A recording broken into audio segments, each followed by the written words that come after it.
Hello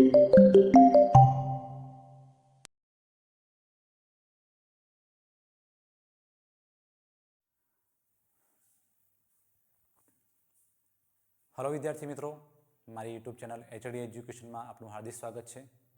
आज આપણે ધોરણ 12 साइंस में हेलो एरिंग संयोजनों की बनावटનો अभ्यास करवानो છે।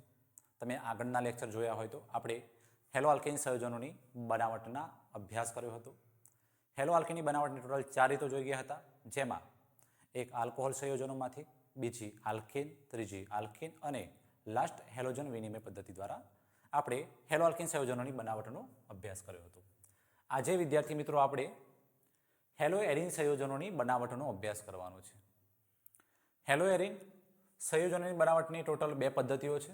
एक इलेक्ट्रॉन अनुरागी विस्थापन प्रक्रिया અને બીજી પ્રક્રિયા છે એ એમાઇન સંયોજનોની સેન્ડ-મેયર રિએક્શન, જેમાંથી આપણે हेलो एरिन संयोजनों बनावटનો अभ्यास કરીશું। હવે बात करिए पहली प्रक्रिया इलेक्ट्रॉन अनुरागी विस्थापन प्रक्रिया, तो थोड़ा 11मुं धोरण याद अपावीए। 11मा धोरण में मित्रों आपणे टोटल 6 प्रक्रियाओं अभ्यास कर्यो हतो, जेमां एक प्रक्रिया है nitration, sulphonation, bromination, chlorination, Friedel Crafts alkylation और फिडल-क्राफ्ट एसाइलेशन। आम आपणे इलेक्ट्रॉन अनुरागी विस्थापन प्रक्रियाओं 11मा धोरण में जोई गया छीए। आ इलेक्ट्रॉन अनुरागी विस्थापन प्रक्रियाओं है ए ज प्रमाणे करवानी है अने आपणे हेलो एरिन संयोजनों माटेनी आ इलेक्ट्रॉन अनुरागी विस्थापन प्रक्रियाओं अभ्यास करवानो छे। तो चलो जोईए इलेक्ट्रॉन अनुरागी विस्थापन प्रक्रिया मांथी हेलो एरिन संयोजनों की बनावट। तो 11मा धोरण में आपणे अभ्यास कर्यो तो एमां सौ प्रथम बेन्जीन छे। चलो बॉलपेन थोड़ी चेन्ज करिए।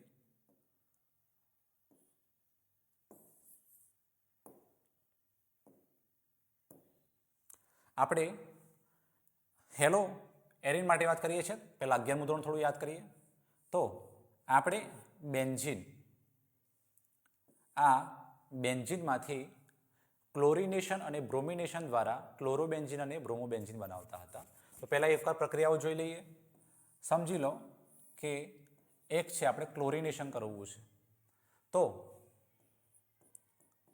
आ क्लोरिनेशन की प्रक्रिया है, जेमां आपणे Cl2 ની હાજરીમાં અને આ ચોપડીમાં આવું લખ્યું છે આયન 3 ક્લોરાઇડ, આનો मीनिंग थाय FeCl3। तो FeCl3 उद्दीपकनी हाजरीमां प्रक्रिया करवानी छे अने प्रक्रिया ए ऊंचा तापमाने थशे। हवे मित्रों આપણે બેન્ઝીનમાંથી ક્લોરિનેશન કરવાનું છે, જેમાં Cl2 અને FeCl3 ની પહેલા રિએક્શન થશે। તો જુઓ આ પ્રક્રિયા કઈ રીતે થાય છે, ઇલેક્ટ્રોન અનુરાગી વિસ્થાપન પ્રક્રિયા કઈ રીતે થાય છે। તો સાઈડમાં નોંધતા રહેજો કે આપણું Cl2 અને ઉદ્દીપક FeCl3 વચ્ચે રાસાયણિક પ્રક્રિયા થાય। તો આ રાસાયણિક પ્રક્રિયા દરમિયાન થવાનું શું, तो आपणो इलेक्ट्रॉन अनुरागी विस्थापक प्रक्रिया है Cl+ छूटो पड़शे अने एक Cl FeCl4- साथे जोड़ाई जशे। एटले आमांथी जे 2 Cl छूटा पड्या छे एमां आपणो Cl+ अने बीजो जे Cl छे ए आना साथे जोड़ाई जशे। बच्यो छे आपणे जुओ इलेक्ट्रॉन अनुरागी विस्थापक प्रक्रिया छे ए जोड़ाई जशे बेन्जीन साथे, बराबर। तो जुओ आ Cl है, आ बेन्जीन साथे जोड़ावानुं। तो बेन्जीनना 6 खूणा पर 6 हाइड्रोजन और 6 कार्बन रहेला छे। तो कोईपण एक जग्याना खूणा पर एक हाइड्रोजननुं विस्थापन करी अने आपणो आ Cl जोड़ाशे। तो जुओ मित्रों अहींया आ बेन्जीनना एक खूणा परनो जे हाइड्रोजन छे ते हाइड्रोजननुं विस्थापन करी अने Cl जोड़ाई आपणने शुं मळे छे, क्लोरोबेन्जीन प्राप्त थाय छे। तो आ प्रमाणे आपणने क्लोरो बेन्जीन प्राप्त थशे। हवे तमे मित्रों ध्यान राखजो कि अहींया एक H नो विस्थापन थयुं हतुं। तो हवे आ H छे, तो आ H छे, तो H मां आ आपणा FeCl4 मांथी जे एक Cl छूटो पड़वानो, केम? तो FeCl3 उद्दीपक छे। उद्दीपक प्रक्रियानी वेग વધારવામાં કામમાં આવે। જ્યારે ઉદ્દીપક એ આપણને પાછો અવસ્થામાં મળી રહે. તો આમાંથી જે Cl છૂટો પડે છે એ હાઇડ્રોજન સાથે જોડાઈને HCl છૂટો પડશે. પછી બચ્યું શું? તો અહીંયા આપણો FeCl3 બચ્યું, જે ઉદ્દીપક છે ને પાછો પ્રક્રિયાના અંતે પાછું મળી જવાનું. તો આ પ્રકારે રાસાયણિક પ્રક્રિયા થશે અને ક્લોરોબેન્ઝીન પ્રાપ્ત થશે. તો મિત્રો સ્ક્રીનશોટ લઈ લેજો અને નોંધી દેજો. હવે આપણે આના પછી પાછું બ્રોમિનેશન જઈએ. આ થઈ આપણી ક્લોરિનેશનની પ્રક્રિયા. હવે પ્રક્રિયા બ્રોમિનેશનની પણ આ પ્રમાણે જ થશે. બ્રોમિનેશનમાં શું થવાનું? તો જુઓ મિત્રો, બ્રોમિનેશનની રાસાયણિક પ્રક્રિયામાં આ એકવાર નોંધી દેજો, ખાસ ધ્યાન રાખજો મિત્રો કે હવે થશે બ્રોમિનેશનની પ્રક્રિયા. તો નીચેની બાજુ લખું છું, આ હવે થશે બ્રોમિનેશન. તો આ બ્રોમિનેશન છે. બ્રોમિનેશનમાં ઉદ્દીપક તરીકે આવશે FeBr3, તાપમાન ઊંચું અને Br2 ની હાજરીમાં રાસાયણિક પ્રક્રિયા થવાની. તો અહીંયા જે પ્રક્રિયા તમે જોઈ ગયા એ જ પ્રમાણે પ્રક્રિયા થશે. બેન્ઝીન પરના એક હાઇડ્રોજનનું વિસ્થાપન કરી અને બ્રોમો બેન્ઝીન બનશે, એટલે કે બ્રોમિન જોડાશે. પણ છતાં પણ ઘણા વિદ્યાર્થીઓને ખ્યાલ ના આવે તો એકવાર નજર નાખી લે. FeBr3 ની રાસાયણિક પ્રક્રિયા છે એ થવાની Br2 સાથે. તો આમાંથી એક Br પ્લસ છૂટો પડે છે અને પ્રક્રિયાને અંતે FeBr4 માઇનસ છૂટો પડશે. હવે જે આ FeBr4 માઇનસ છૂટો પડ્યો છે એમાંથી એક ઉદ્દીપક FeBr3 અને Br માઇનસ છે. ધ્યાન રાખજો, આપણો આ Br છે તો તમને ખબર જ છે કે અહીંયા 6 કાર્બન 6 હાઇડ્રોજન, એક હાઇડ્રોજનનું વિસ્થાપન કરી અહીંયા જોડાઈ જશે બ્રોમિન. હવે અહીંયા બ્રોમિન જોડાયો તો બચેલો જે હાઇડ્રોજન છે તો એ હાઇડ્રોજન સાથે કોણ જોડાવાનું? તો એ હાઇડ્રોજન સાથે આપણું આ Br જોડાશે અને HBr છૂટો પડે છે. અને પ્રક્રિયાના અંતે FeBr3 ઉદ્દીપક છે જે પ્રક્રિયાના અંતે પાછું મળી જશે. ઉદ્દીપક પ્રક્રિયાનો વેગ વધારો ઘટાડો કરવામાં કામમાં આવશે. બાકી પ્રક્રિયા પૂરી થાય અને અંતે જેવો તેવો પાછું મળી જશે. વાત કરીએ મિત્રો હવે આપણી બુકમાં જે ઇલેક્ટ્રોન અનુરાગી વિસ્થાપન પ્રક્રિયા આપી છે એની. તો આપણી બુકમાં આ 11મા ધોરણની પ્રક્રિયા હતી જે સર્વેને આવડતી હશે. આપણી બુકમાં પ્રક્રિયા આપી છે જેમાં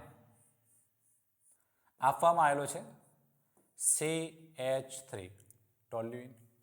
પ્રક્રિયા સેમ એના જેવી છે, કોઈ જ પ્રકારનું ચેન્જ નથી. આમાં તમે FeBr3Cl3 વાપરી શકો છો. આના બંને માટે હું અહીંયા X3 લખી દઉં છું. બરાબર. કોની હાજરીમાં? X2 ની હાજરીમાં. ઊંચા તાપમાને રાસાયણિક પ્રક્રિયા કરવામાં આવે. પણ મિત્રો ધ્યાન રાખજો, તેમાં 6 ખૂણે 6 હાઇડ્રોજન હતા, 6 કાર્બન હતા. આમાં તમને એક ખૂણા ઉપર CH3, આના કહેવામાં છે મિથાઇલ બેન્ઝીન કાં તો આનું પ્રચલિત નામ ટોલ્યુઇન. તો આના અંદર પહેલાથી એક વિસ્થાપન થયેલું છે. અને જ્યારે પહેલા એક વિસ્થાપન થયેલું હોય તો આપણે ધ્યાન રાખવું પડે. ક્યાં ધ્યાન રાખવું પડે?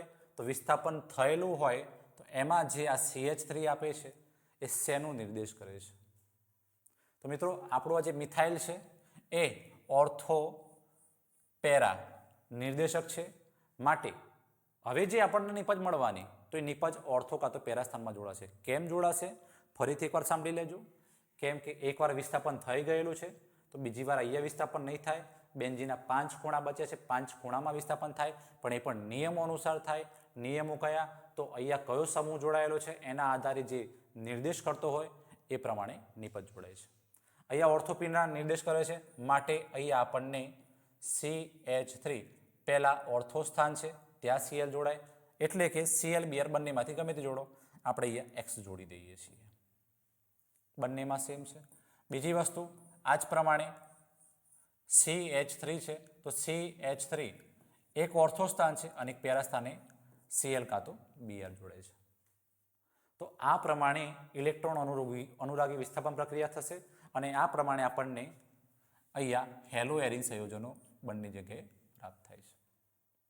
બરાબર, બંને પણ ધ્યાન રાખજો, અહીંયા એક ઓર્થો હેલોબેન્ઝીન છે, એક પેરા હેલો બેન્ઝીન છે. આના ગલન બિંદુમાં ઊંચો તફાવત હોય છે મિત્રો, એટલે આના સહેલાઈથી અલગ કરવા બહુ સરળ હોય છે. બંનેને આપણે જુદા કરી શકીએ છીએ. બરાબર, અલગ અલગ મેળવવા તો મેળવી શકીએ છીએ. બીજી વસ્તુ વાત કરીએ હવે, કે હું વારંવાર ક્લોરીન અને બ્રોમિન બોલતો હતો. પ્રશ્ન થાય કે સર આમાં ફ્લોરિન છે કાં તો આયોડિન છે, તો આમાંથી ફ્લોરોબેન્ઝીન કાં તો આયોડોબેન્ઝીન મેળવી શકાય?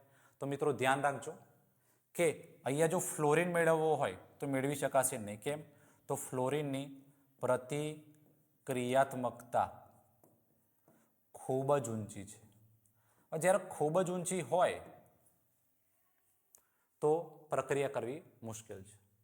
બીજી વસ્તુ આયોડિનની વાત કરીએ તો આયોડિન છે 11મા ધોરણમાં પ્રક્રિયા આવી ગયેલી છે. જો આયોડિન છે તો આયોડિનના પ્રતિવર્તી પ્રક્રિયા આપે છે. કેવી? પ્રતિવર્તી પ્રક્રિયા આપી દેશે. તો આયોડિન પણ મેળવવો મુશ્કેલ છે. તમે જેવો આયોડિન બનાવો છો આમાંથી HI છૂટો પડે છે, છૂટો પડતો HI છે, પાછું રિએક્શન આપી પ્રતિવર્તી પ્રક્રિયા આપી દે તો સંભવ નથી પડતું. હા, તમારું ઓક્સિડેશન કરવું હોય આનું, જો તમને HI પ્રાપ્ત થાય છે અને HIનું ઓક્સિડેશન કરવું હોય તો એના માટે તમારે એક HNO3 વાપરવો પડે કાં તો HiO4 વાપરવો પડે અને તમે રાસાયણિક પ્રક્રિયા કરી શકો. મિત્રો આટલી વસ્તુ યાદ રાખજો. આ આપણી ઇલેક્ટ્રોન અનુરાગી વિસ્થાપન પ્રક્રિયાઓ હતી. તો મિત્રો વિડીયો ગમ્યો હોય તો લાઈક કરજો, ચેનલને સબસ્ક્રાઈબ કરજો અને આ પ્રમાણે જે પ્રક્રિયા ભણાવું છું એ પ્રક્રિયાનો અભ્યાસ કરજો. 1-2 વાર રિવિઝન કરજો, 1-2 વાર વિડીયો જોજો તો આ પ્રક્રિયા તમને સંપૂર્ણ રીતે આવડી જશે. અને આ પ્રમાણે સમજીને રિએક્શન કરજો તો ઓર્ગેનિકમાં કોઈ પણ રિએક્શન તમને ભૂલાશે નહીં. બધી રિએક્શન છે સંપૂર્ણપણે સારી રીતે તમને આવડી જશે. ચલો મિત્રો મળીએ હવે નેક્સ્ટ લેક્ચર સાથે. Thank you.